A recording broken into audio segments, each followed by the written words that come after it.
Hola, ¿qué tal? Bienvenidos. Gracias por acompañarnos en una nueva entrevista. Hoy desde la República Oriental del Uruguay, donde estamos con una de las representantes más importantes de la música contemporánea de este país, pero también de lo que se conoce como música del Río de la Plata. Estamos hablando de Ana Prada. Ana, muchísimas gracias por esta entrevista. Y hago esta aclaración porque te he escuchado varias veces decir que para vos la música es más de las regiones que de los países. Creo que la música es más una representación cultural regional, porque creo que tiene mucho que ver con el lugar donde uno nació, primero, con lo que uno escuchó desde que nació, con sus paisajes, con sus sonidos de infancia y con el modo de vida, con el folclore, la cuestión que tiene que ver con de dónde uno se nutre después para crear. Creo que tiene mucho que ver con lo que uno vio, con lo que uno vivió, con lo que uno sufrió. Y eso tiene mucho que ver con lo regional, con el clima incluso. Hay estudios sociológicos que determinan diferentes personalidades en función del clima donde uno vive. Y después los países son algo que vinieron a inventarse quizá después que esa esencia Que ese pueblo colectiva, que ese pueblo, que ese folclore de los pueblos, ¿no? Y por eso yo creo que hay como una raíz común en todo lo que es lo litoraleño, lo rioplatense por otro lado, con sus puertos, con sus inmigrantes, con sus diferentes pobladores del mundo que vinieron a poblar y a poner una impronta nueva, diferente en esta región, a simbiotizarse, a generar cosas nuevas con lo que ya aquí había. Entonces creo que esa convención de los países, y más en un mundo globalizado ahora, yo creo que tarde o temprano estas cuestiones de nacionalistas y fronteras cerradas y la inmigración y toda esa cuestión, espero que dentro de poco carezca de sentido. Tengo como una esperanza de que el mundo tienda a una cosa mucho más integrada. El planeta es uno solo. La población mundial crece, necesitamos alimentarnos, necesitamos un montón de cosas comunes. Los seres humanos queremos más o menos lo mismo y el planeta es uno. En ese sentido, vos te criaste en un lugar especial porque es un lugar de frontera, ¿no? Que siempre son más permeables, digamos, al intercambio. Uruguay, justamente, además, es un país que está muy presente eso, que está muy presente el vecino, que está muy presente la permeabilidad de la frontera. Somos un país muy fácil de un fenómeno que se llama la aculturación, que es cuando la cultura de otro país impregna la cultura de otro país. Tenemos por un lado el gigante brasileño y después tenemos Argentina, que incluso somos mucho más permeables y somos mucho más parecidos porque compartimos el idioma, fundamental. Y bueno, yo que soy de Paysandú, escuchaba música de Montevideo, todo lo que vos quieras, pero escuchaba muchísimo más música de Rosario, o música de lo que fue esa efervescencia de los años 70, 80, 90, del surgimiento del rock nacional, le llamaba yo, y era el rock argentino. Del otro lado del río. Del otro lado del río. Entonces creo que esa cosa, bueno, después he tenido mucha cercanía con Liliana Herrero, que ella es de ahí, de Gualeguay o Villaguay, no sé, ahora creo que de Villaguay, y es muy litoraleña, es muy parecida a mí, en lo que vivió de chica. Entonces, cuando ella escuchó alguna canción mía, qué sé yo, dijo, yo quiero cantar esto, yo me siento muy identificada. Entonces, ahí es como que uno dice, ¡pa! Y claro, y Aníbal Zampayo, otro creador nuestro de Paysandú, que fue interpretado quizá más en Argentina que en Uruguay mismo. Capaz que lo conocen más los entrerrianos que los montevideanos, Aníbal. Y así se da con un montón de autores que tiene más que ver como con una región, que con las fronteras que no dejan de ser un poco convenciones modernas, digamos. ¿Y por qué crees que la infancia es tan fuerte, que marca tanto ese estilo, cuando en realidad vos pasaste la mayoría de tu vida lejos de ese lugar, pero volvés al lugar de la infancia cuando remarcás el tema del estilo? Y yo creo que la infancia y la adolescencia marca toda la estructuración psíquica de la persona. O sea, creo que son los años más importantes, lo que uno te está formando ahí, ¿viste? Uno nace medio una tabla rasa y de a poco empezás a incorporar cosas que te van quedando como huellitas. Y sí, yo tuve una infancia en Paysandú, con un padre muy cantor y con sus amigos muy cantores. Si bien no se dedicaban profesionalmente a la música, siempre había una guitarra, siempre había un instrumento. En mi casa no había reunión que no terminara con una cantarola. Y estaba el arte, tu mamá era poeta además, mi ¿no? madre escribía, era profesora de literatura y de idioma español, entonces había muchos libros y había un tocadisco, que en mi época era muy importante porque era la única manera quizá que tenías de escuchar música. Claro. Y el tocadisco en ese entonces era un artículo casi de lujo, te diré. Hoy, por suerte, eso llevamos la música en el teléfono, pero antes, para poder escuchar música se precisaba primero un tocadisco y después yo tengo 46 años y asistí a la creación del grabador y del cassette. Cuando mis abuelos que vivían en Colombia, me acuerdo que eran de la UNESCO y eran educadores que trabajaban en toda América Latina, nos mandaron un pasacassette que además grababa en estéreo. Era como ahora no sé qué decirte, como que venga, no sé qué invento tiene que haber para que sea así de impresionante. Y bueno, y a partir de ahí mi padre, me acuerdo que como él tocaba la guitarra y nosotros 3 hermanas mujeres, yo soy la del medio, Mariana y Margarita, la mayor y menor, cantábamos con él y me acuerdo que grabamos un cassette. Nos llevó años porque no era todos los días, ¿no? Era una ceremonia, una cosa muy solemne de poder grabar en una cinta y cantar y escucharse después. Eso era mágico. Casi mágico, ¿no? Eso era mágico. Entonces, tener esa posibilidad de poder escuchar música, haber tenido la suerte de poder haber escuchado también una música muy linda, porque en casa había desde música clásica hasta, por ejemplo, música infantil, María Elena Walsh, grandes orquestas para niños, como fue el disco de La Pantera Rosa, me acuerdo que fue el primer disco que yo me compré en una disquería en Paysandú, en el Bochinche de Sonia. Y bueno, música brasileña, por supuesto, desde Toquinho, Vinícius, toda la bossa nova, Chico Buarque, María Bethânia, toda esa cosa linda de la música brasileña. Y después mucha música argentina, desde el folclore tradicional, ¿no? Por supuesto. Y después yo que arranqué más con el nuevo rock o con la trova rosarina y todos esos poetas, ¿no? Hablabas recién de tu familia, de músicos y de esta cuestión de la estructura psíquica para explicar lo de la infancia con conocimiento de causa, pues sos psicóloga, nunca ejerciste, pero terminaste la carrera. Igual que tus primos, que también son músicos, quizás se conoce más a Jorge Drexler, por supuesto, por su carrera internacional, porque es ganador de un Oscar, pero también tu primo Daniel Drexler tiene una carrera muy prolífica aquí en Uruguay. Y Paula y Diego.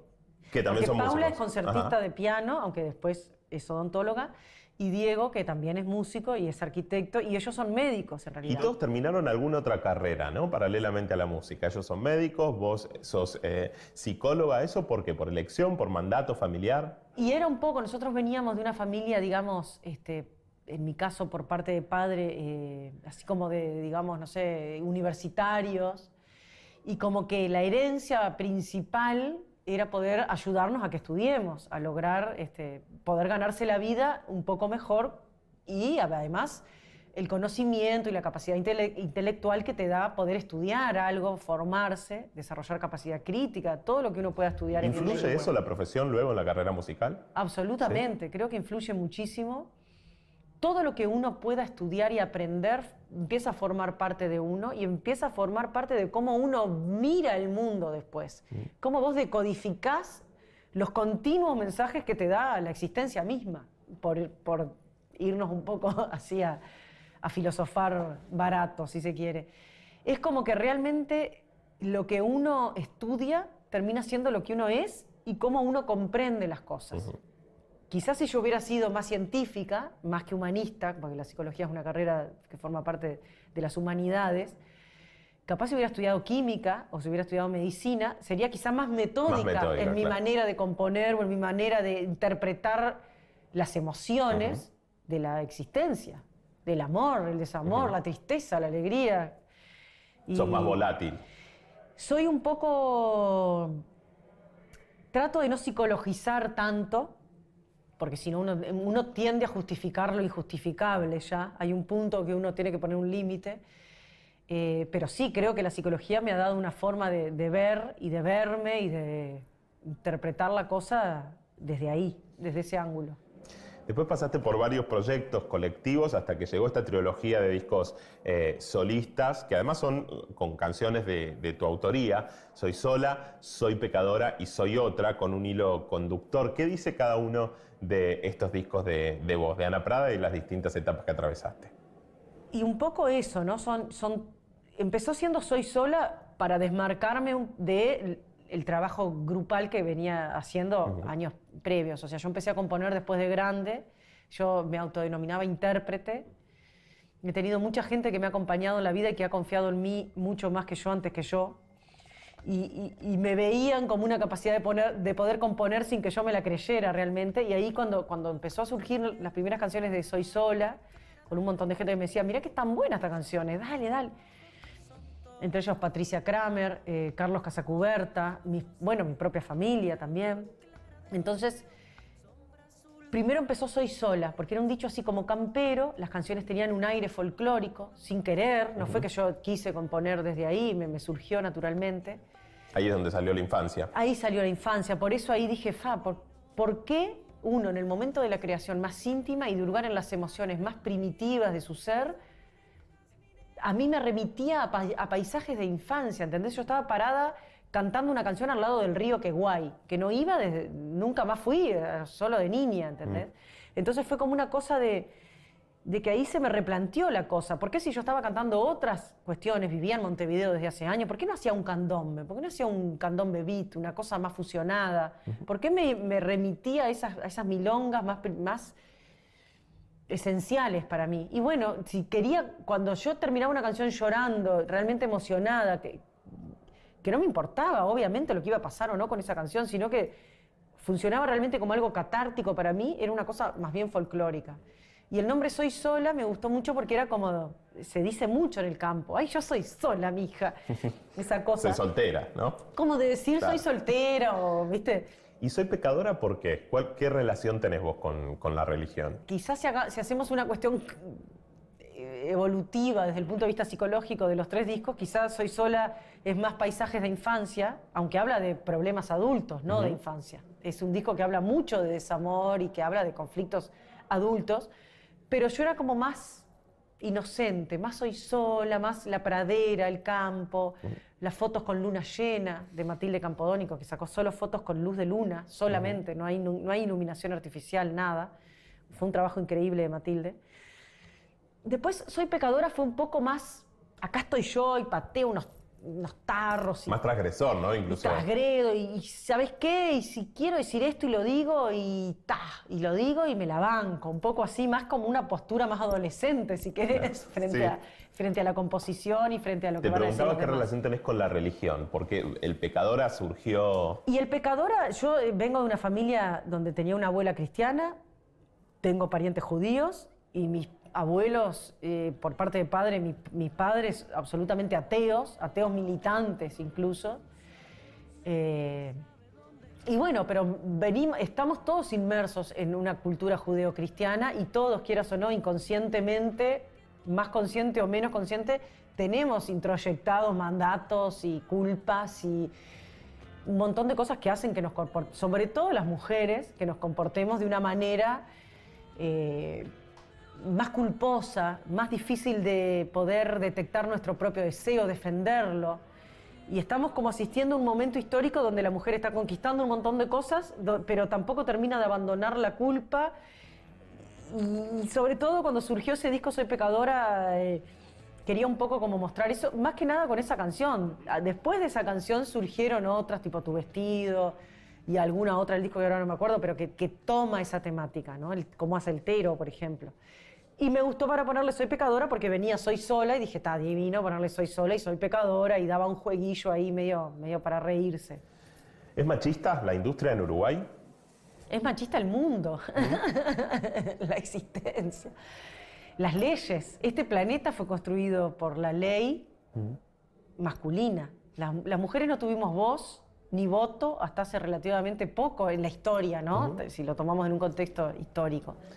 ¿Cómo ves este resurgir de la lucha feminista, ¿no? Por lo menos en la región, con movimientos como Ni Una Menos. No es un resurgir, es un apenas manifestarse, quizá torpemente en algunos casos, en los cuales no estoy muy de acuerdo, porque es tomar la misma violencia de la cual renegamos, pero que aún lo creo necesario, porque a veces es necesario extrapolarse para lograr un medio adecuado y un reacomodo. Creo que estamos en un momento, ojalá estemos en un momento bisagra de cambio de la humanidad hacia mejores lugares para ambos, para varones y para mujeres. Y creo que ambos, tanto los varones como las mujeres, hemos cargado mochilas de prejuicios y preconceptos que nos ha arruinado la vida muchísimo a los dos. Y creo que tenemos que reacostumbrarnos y aprender a disfrutar de la vida juntos, generando lo mejor de las dos partes y no lo peor. Creo que estamos en un momento de ajuste. Por eso se ha extrapolado y aumentado la violencia, o quizá no ha aumentado, sino que ahora se sabe más. Creo que se sabe más, no es que ha aumentado, ha existido siempre. Ahora tenemos más posibilidades de hacerlo visible. Claro, hablemos más de visibilización más que de resurgir. Una vez dijiste que te gustaría ser mujer trans, aunque sea por 15 minutos, para saber, bueno, qué es lo que se siente. Bueno, justamente las mujeres trans también están teniendo mayor visibilidad. Yo creo que es como esos seres, yo creo que es como lo más difícil, la lucha más difícil aún. Y al mismo tiempo eligieron bailar con la más fea, en definitiva, ¿no? Es como que, pudiendo ser los reyes del mundo, eligieron ser mujeres. Y encima, en un lugar bastante difícil que nos falta mucho como sociedad para poder entender e integrar justamente la diversidad. Hablando un poco más sobre dónde está yendo el mundo, hay otro proyecto, tenés proyectos conjuntos también, como el que hiciste con Keji, esta cantante española, que se llamó Queremos un carril bici, para crear conciencia a los chicos del uso de la bicicleta, ¿no? Como transporte público. Sí, empezó un poco por ahí, jugando por ahí. Fue un disco que hicimos con Keji en un invierno, como jugando, digamos, de brincadeira, como dicen los brasileños. Y al pensar que eran canciones para niños, quizás nos dejamos nosotros liberar en un montón también de prejuicios a la hora de componer para adultos y cosas. Jugamos bastante y surgieron unas canciones que después fueron grabadas en Porto Alegre, en Brasil, por un amigo que es un gran productor y tiene un estudio allá. Y bueno, entonces el disco terminó sucediendo cuando en realidad fue como un juego que después por suerte se concretó. Y bueno, lo presentamos alguna vez, muy poco, porque las dos estábamos como con otras cosas.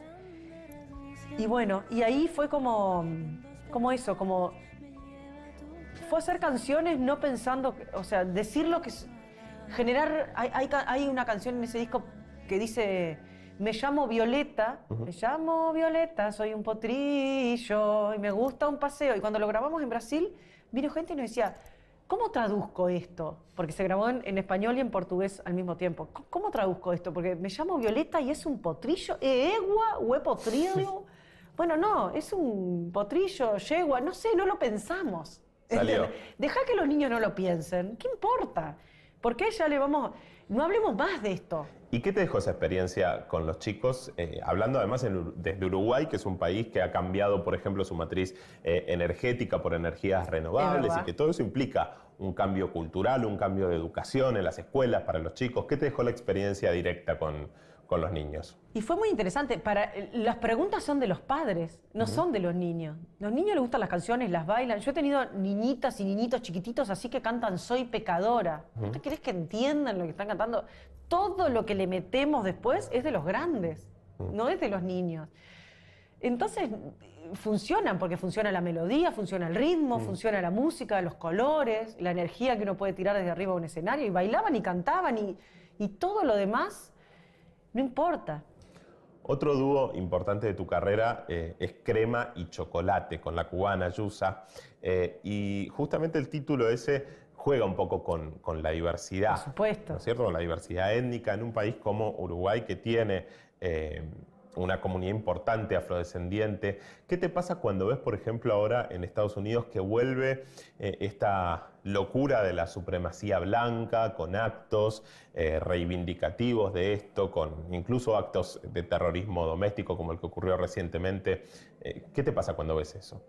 Y no me extraña para nada cuando ganó Trump. O sea, Estados Unidos es Estados Unidos, no es nada nuevo bajo el sol. Yo estuve en un festival en Texas, en Austin, hace un tiempo, y vi una manifestación de gente con armas y pensé que era en contra de las armas, y después cuando entendí lo que decían era a favor de las armas porque habían tratado de sacar de una partecita mínima de la ley de tenencia de armas, abolían que las familias particulares pudieran tener AK-47, no sé, una metralleta de alto cuestión que se usa en la guerra del Líbano. Entonces prohibían que las tuvieran las familias. Entonces se generó toda una manifestación en contra. ¿Qué podés esperar de un país?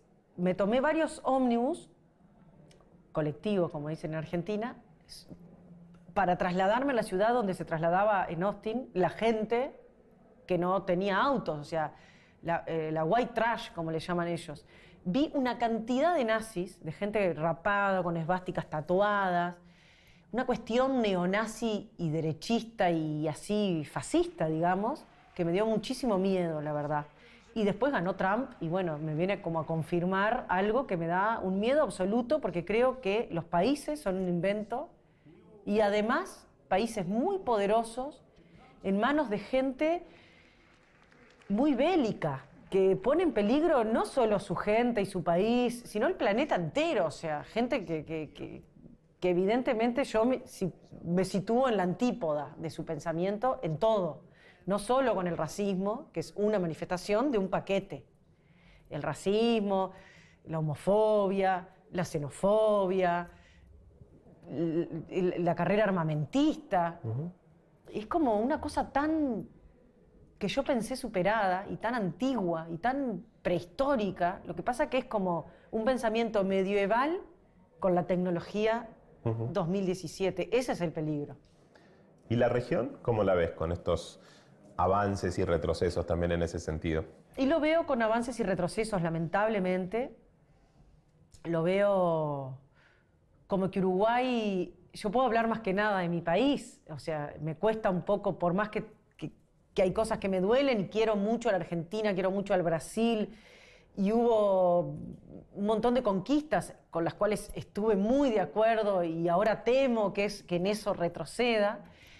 Creo que Uruguaycito está siendo un bastioncito de algo que ojalá lo podamos ver a tiempo y podamos cuidarnos y preservar algunas conquistas que tienen que ver justamente con eso, con la inclusión, con la no discriminación, con la mejor distribución de la riqueza, con la justicia, que creo que eso es la principal justicia. Tratar de trabajar para que las personas tengan igualdad de oportunidades, en salud, en educación, en vivienda, en derechos fundamentales, para poder ser más o menos feliz, para poder preocuparse de cosas superfluas como qué quiero estudiar, de quién me voy a enamorar.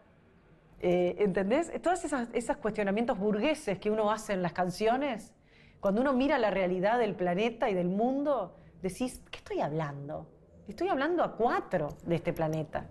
Bueno, vos te comprometiste muy cabalmente con eso, participaste de la campaña con el expresidente Pepe Mujica. ¿Cómo se vive eso en Uruguay? En Argentina, por ejemplo, muchos artistas son de alguna manera estigmatizados si hacen pública su posición política. Aquí en el Uruguay, ¿cómo fue para vos? Yo durante muchos años no me pronunciaba políticamente. En las últimas elecciones estuve trabajando, estuve tocando en actos importantísimos para el Frente Amplio y todo lo demás. No puedo no pronunciarme, por lo menos hacia la izquierda y en defensa de determinados derechos, porque si no iría demasiado en contra de mi ser, de mi sentir más profundo. Y bueno, y en un momento dije, sí, yo pienso esto y quiero esto y respeto también. Tengo un montón de amigos y de gente que no vota lo mismo que yo.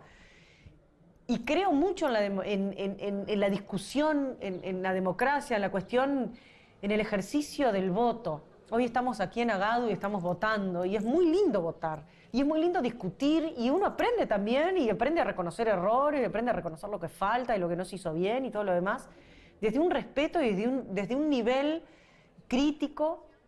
Y eso, sobre todo eso, poder aprender de la diferencia, porque si no también iría en contra de lo que yo misma predico, que es respetar la diferencia. Y desde el marco del respeto y del ejercicio del voto, y sobre todo eso, de un voto a conciencia, de un voto con conocimiento de causa. La democracia, además, tiene eso, que cuanto más gente educada, con capacidad crítica, podamos tener en nuestro país, cuanto más información llegue a las escuelas, hasta la última escuela, la radio, el plan Ceibal, la computadora, donde vos puedas buscar tú si tenés inquietudes e informarte para después ir a votar con conocimiento de causa, me parece que eso es lo válido de la democracia. Por lo tanto, creo más que nada en la educación y en la formación de las personas para poder llegar a ese momento con capacidad crítica y no comprar todo lo que te dicen por ahí. O sea, sí, te escucho, pero después pienso, ¿y será tan así? Miro un poco a mi alrededor, me miro a mí, miro qué conseguí, qué no conseguí, qué quisiera. O sea, la educación y la democracia deberían ir de la mano, siempre. Muchas gracias, Ana, por esta charla. Ha sido un gracias placer. a ustedes. Estuvimos con Ana Prada, una de las referentes más importantes de la música contemporánea, como decimos, del Uruguay, pero también de la música del Río de la Plata. Nosotros nos vamos a encontrar en cualquier momento con otra entrevista. Gracias por acompañarnos.